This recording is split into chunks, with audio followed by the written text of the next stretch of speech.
कैसे मुमकिन था कि मुल्क सरवाइव कर पाता, और नतीजतन मुल्क की हालात सबके सामने हैं। और हुआ ये है कि आरबीआई सीक्रेट मिशन, जो कि RBI brings back another 102 tons of gold from bank of England. कभी पेट्रोल की कीमतों में बेबहा इजाफे के सख्त मुश्किल फैसले किए दिल पे पत्थर रख के, कभी गैस बिजली की लोड शेडिंग के सख्त फैसले किए दिल पे पत्थर रख के। और हर जगह पर ये न्यूज चल रही है कि another 102 tons of gold India वापस पहुंच चुका है। ये एक बड़ी डेवलपमेंट है और इन्हीं सख्त फैसलों ने मुल्क की मईशत को तबाह बर्बाद कर दिया। हिंदुस्तान का बहुत ज्यादा प्रोफाउंड इंटरेस्ट है कि वागा का असर रसूख तो है, उनकी इकोनॉमी बड़ी मजबूत है, क्या हम भी ये कर सकते हैं। और ये सब कुछ इसलिए हो रहा है कि मुल्क में सियासी बहरान है, और इसके होते हुए मुल्क किसी सूरत तरक्की नहीं कर सकता। इंडिया ने ये तय किया है कि अब किसी भी ममालिक को शामिल करने के लिए तमाम ममालिक का कंसर्न इत्तफाक जरूरी है। अगर डब्बे खुलते हैं और 150 के करीब हॉस्पिटल जो हैं वो बिक रहे हैं। चाइना से मुझे जाती तौर पे लग रहा है कि जो तवक्कुआत थी वहाँ पे आवाज़ आनी चाहिए थी, उतनी आवाज़ वहाँ से नहीं आई कि पाकिस्तान को मेंबर बनाया जाए। अब हम तो उन्हें हाथ नहीं लगा सकते, मगर वो जो हमारे साथ वतन अजीज़ के साथ हाथ कर गए हैं, तो वो फिर किसकी मदद से कर गए हैं, और आज तक ये हाथ चल रहा है। अब इसमें फाउंडर मेंबर इंडिया अगर रिजेक्ट कर देगा तो चाइना क्या करेगा, रशिया क्या करेगा। 100 टन गोल्ड दिवाली के मौके पर वापस मंगवा लिया गया है, तो इसलिए मैंने कहा बधाइयाँ। जय हिंद दोस्तों, स्वागत है एक और वीडियो में।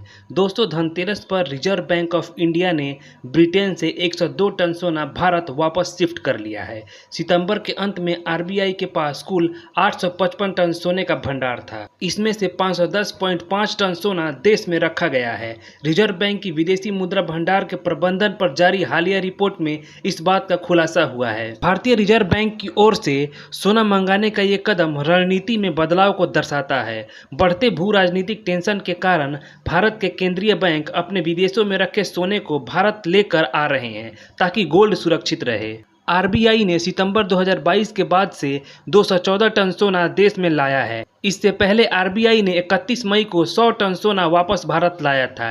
एक रिपोर्ट में कहा गया था कि यूके से 100 टन सोना भारत लाया गया है। दरअसल 1990 के दशक की शुरुआत में भारत की आर्थिक स्थिति कमज़ोर हो गई थी, जिसकी वजह से उसे सोना गिरवी रखना पड़ा था। यह पहली बार था जब इतनी मात्रा में सोना भारत में वापस आया था। पिछली बार की तरह आरबीआई और सरकार ने सोने को देश में लाने के लिए स्पेशल एयरक्राफ्ट और सिक्योरिटी अरेंजमेंट के साथ एक सीक्रेट मिशन चलाया।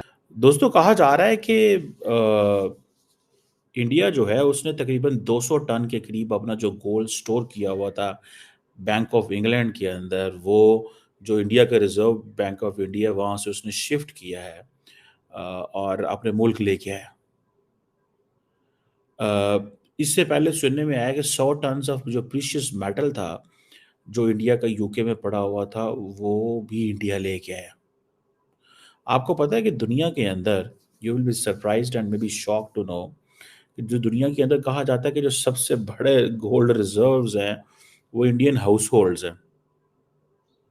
दुनिया का सबसे बड़ा जो गोल्ड के रिजर्व्स हैं या वो इंडियन हाउस होल्ड्स हैं या मंदिरों में भी पड़ा हुआ है। अच्छा, वैसे मेरे जेहन में ये मैं बात और करने लगा था, लेकिन मेरे जेहन में ये बात आ गई जब पार्टीशन की स्टोरी मैं सुनता हूँ अक्सर अपने गांव के लोगों से। फॉर एग्जांपल, मैं जिस गांव में रहा हूँ, तो वहाँ पे मैं रहा क्या हूँ, मैं जिस गांव में अभी भी रहता हूँ, मेरे सारे अब्बा अजदाद, मेरी फैमिली, मेरे बड़े सारे वहाँ पे, मैं वहीं पे जाता हूँ।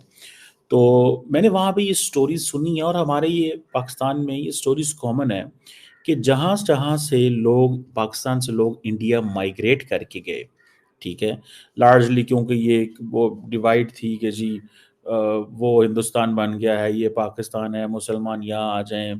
तो वो एक जो स्टोरी बनी, उसमें जो घर जहाँ पे हिंदू रहते थे पाकिस्तान के अंदर, वहाँ पे एक स्टोरी थी, या एक हेड से थी, या सीना गजट था, या पता नहीं क्या था, लेकिन ये हमने बात बहुत सुनी कि जहाँ से भी हिंदू निकले और या सिख निकले, तो वो जो बिल्डिंग्स को छोड़ के गए उनके नीचे गोल्ड होता था। हमने सुना है जी बड़ी बड़ी बर्तन होते थे, चाटियाँ होती थी, उनके अंदर गोल्ड पड़ा होता था, हमें ये मिला, किसी ने कहा हमें वो मिला। अब इस तरह की स्टोरी सुनी हुई है मैंने।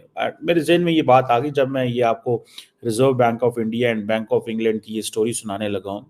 कहा जा रहा है कि जो रिजर्व बैंक ऑफ इंडिया है उसने अभी 102 टन गोल्ड लेके आया है, जो कि बेसिकली इंडिया ने ही सेफ कस्टडी में रखा हुआ था बैंक ऑफ इंग्लैंड की, एक फॉर द इंटरनेशनल सेटलमेंट्स। अब जैसे मैंने आपको बताया कि इससे पहले भी मई के अंदर भी इंडिया की जो रिजर्व बैंक ऑफ इंडिया है वो 100 टन जो गोल्ड है वो लेके आया है। ये कहा जा रहा है कि बहुत बड़ी सिग्निफिकेंट गोल्ड रिपेट्रिएशन 99 से उन्होंने की हुई है। आप देखिए फॉर एग्जांपल जो रिजर्व बैंक ऑफ इंडिया है, ठीक है जी, जैसे मैंने आपको बताया कि 102 टन गोल्ड अभी लेके आए हैं और ये सीक्रेट मिशन था। इसके लिए जहाज चार्टर किए गए, इसकी सिक्योरिटी फुल प्रूफ थी। इंडिया ने अपने कस्टम्स लॉज बदले, इनकम टैक्स के कानून बदले, और ये जो आरबीआई ये सारी लेके आया है वहाँ पे ट्रांसपोर्टेशन की, ये येलो मेटल की सारी ये कंप्लीट सीक्रेट थी। सिक्योरिटी मेजर्स बड़े हाई थे, स्पेशलाइज्ड एयरक्राफ्ट थे, सिक्योरिटी प्रोटोकॉल थे। अब कहा जा रहा है कि ये डिफरेंट जगहों पे इंडिया के अंदर मुंबई एंड नागपुर में उन्होंने स्टोर कर दिए, जहाँ पे वो अपनी रिजर्व बैंक ऑफ इंडिया की चीज़ें पड़ी होती हैं या जहाँ जो अपने वो एसेट्स रखते हैं। एक और सीक्रेट मिशन हो गया। दिवाली तो हो रही है ना, दिवाली के साथ तो आपको डबल डबल बधाइयाँ, डबल डबल शुभकामनाएं, इसलिए कि दिवाली के मौके पर इंडियन गवर्नमेंट ने एक ऐसा काम किया है कि जो दिवाली का रंग इंडियंस को दोबाला कर देगा। और हुआ ये है कि आरबीआई सीक्रेट मिशन, जो कि RBI brings back another 102 tons of gold from bank of England. RBI 102 tons of gold वापस इंडिया ले आए हैं। तो रिजर्व बैंक ऑफ इंडिया का ये काम अब सामने आ रहा है और हर जगह पर ये न्यूज़ चल रही है कि another 102 tons of gold India वापस पहुंच चुका है। ये एक बड़ी डेवलपमेंट है। आपको याद होगा कोई 5 मंथ्स बैक, आई थिंक मई के मंथ में या जून में, हमने ये खबर आप तक पहुंचाई थी। उस वक्त भी हर जगह पर ये खबर चल रही थी कि 100 टन इंडिया का रिजर्व बैंक ऑफ इंडिया जो है उसने, इंडियन गवर्नमेंट ने फैसला किया और इंग्लैंड से कहा कि हमारा 100 टन गोल्ड वापस कर दो, और वो 100 टन गोल्ड वापस आ गया। अब ये एक और 100 टन गोल्ड दिवाली के मौके पर वापस मंगवा लिया गया है। तो इसलिए मैंने कहा बधाइयाँ एंड शुभकामनाएं, डबल डबल बधाइयाँ, मुबारकबादें।